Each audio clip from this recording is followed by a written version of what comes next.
ভাইজান এসেছেন ফরিদপুর থেকে। ফরিদপুর যে কত দূর তা যিনি ওখান থেকে আসেন শুধু তিনিই জানেন। জীর্ণ-শীর্ণ শরীর নিয়ে আজ আসছে আমাদের হাবিব ট্রাভেলসে। অলরেডি আলহামদুলিল্লাহ ওনার মেডিকেল হয়ে গেছে। ফিঙ্গার দিতে এসেছেন। তাহসিল ফিঙ্গার, যেটা সৌদিতে যাওয়ার জন্য ওনাকে আপাদমস্তক। ওনাকে ওই সৌদি আরবের প্রতিনিধিরা ওনাকে দেখেছেন। আলহামদুলিল্লাহ সেখানেও উনি অ্যাক্টিভ হয়েছেন। স্বপ্ন বুননের জন্য পরিবারের মুখে হাসি ফোটাবেন, তাই তিনি সৌদি আরব গমন করছেন বিশ্ব নবীজির বাড়ি।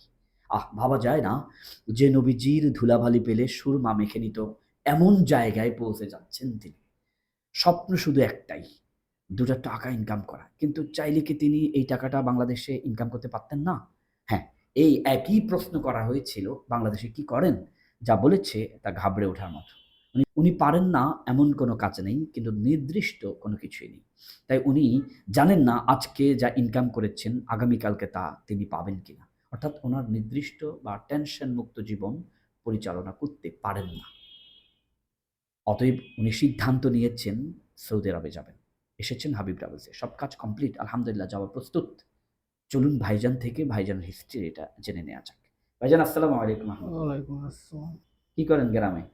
বিসমিল্লাহ। গ্রামে রাজের কাজ করি, চায়ের দোকানে কাজ করি, আর আবার কোনো সময় কৃষি কাজও করি, আর আর কিছুই করি না আমি। একটু এই হাসিটার পিছনে ঢুকে যান। প্লিজ, আপনারা সবাই শিক্ষিত। হাসিটার পিছনে ঢুকে যান। আহ! কখনো কৃষিকাজ, কখনো কৃষিকাজ, কখনো রাজমিস্ত্রি, কখনো চায়ের দোকানে। আহ! এই ছোট্ট দেহে, ক্ষণিকের জীবনে হাতছানি দিয়ে স্বপ্ন একটু ভালোভাবে থাকবেন, ঘুমাবেন তাই।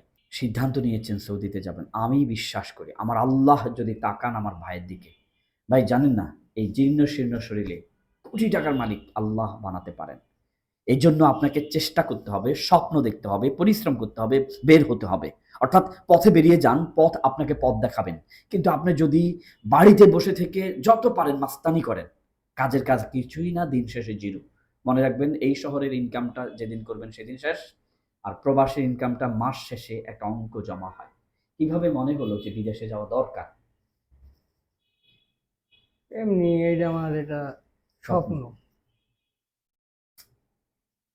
তো অনেকে বলে না যে দালালি, ধোঁকাবাজি। আপনি তো আমাদেরকে দেখেন নাই, জানেন না, চিনেন না। মানে কিভাবে চলে আসলেন? ১ম ভিডিওটা কে পাইছে? আপনি না আপনার আব্বা, না কিভাবে সম্ভব? আমি পাইছি ভিডিও ভিডিও দেখে, মানে মনে হইলো যে আপনাদের কাছে গেলে কোনো ধোঁকাবাজি পাবো না, এই জন্য। এবং আলহামদুলিল্লাহ এখন পর্যন্ত আমাদের সাথে কথা বলে কোনো বিষয়ে কোনো সন্দেহ, কোনো ধোঁকা খেয়েছেন? না, ইতিপূর্বে যতটুকু করেছেন কাজ? না, না, না। আলহামদুলিল্লাহ এটা হাবিব ট্রাভেলস। এখানে কোনো ধোঁকার ছিটাফোঁটাটাও নাই ইনশাআল্লাহ। নাই মানি নাই। ভাইজানকে নিয়ে আজকে সামনে বসলাম। মানি একদম সহজ সরল গ্রামে আমরা যে কথাটা বলে থাকি, মানি একদম সহজ সরল। এই মানুষগুলোকে যেখানে বসায় রাখবেন সেখানেই থাকবে। এদেরকে বিশ্বাস করতে পারেন। এনারা শুধুমাত্র একটাই বুঝে, আমার ২ টা টাকা লাগবে পরিবারে কিছু ভালো খাবে বলে। এর থেকে বেশি মানে অট্টালিকা করবেন, রাজাধিরাজ হবেন, এই স্বপ্নটা ওনাদের নাই। আর এই মানুষগুলোকে আমাদের দেশে কাজে না লাগালেও এই মানুষগুলোকে প্রবাসের মানুষ কিন্তু মানে বিদেশে কিন্তু কাজে লাগায় ফেলে। জানেন না যাকে দেখে আপনি হয়তোবা অবহেলা করে আপনার অফিসে রাখবেন না, বের করে দিবেন। সেই মানুষটা সৌদি আরবে গিয়ে এত বড়, বড় অফিসে ঢুকবে। Aramco, Almarai, সামাসকো, Abdullah Al উথাইম, half million coffee shop, এই জাতীয় নেস্টো, তারপরে লুলো, পান্ডা, এই সমস্ত বড়, বড় আলবাইকে যাবেন। যেখানে আপনি দামও দেন নাই, গণেনও নাই, সেখানে ওনাকে সর্বপ্রথম যেটা করবেন, পোশাক চেঞ্জ করবেন। ওনার লুক চেঞ্জ করবেন। এরপর ওনার উপরে ওনার কাছে একটা হাদিয়া তুলে দিবেন। ব্যাস লাইফ চেঞ্জ।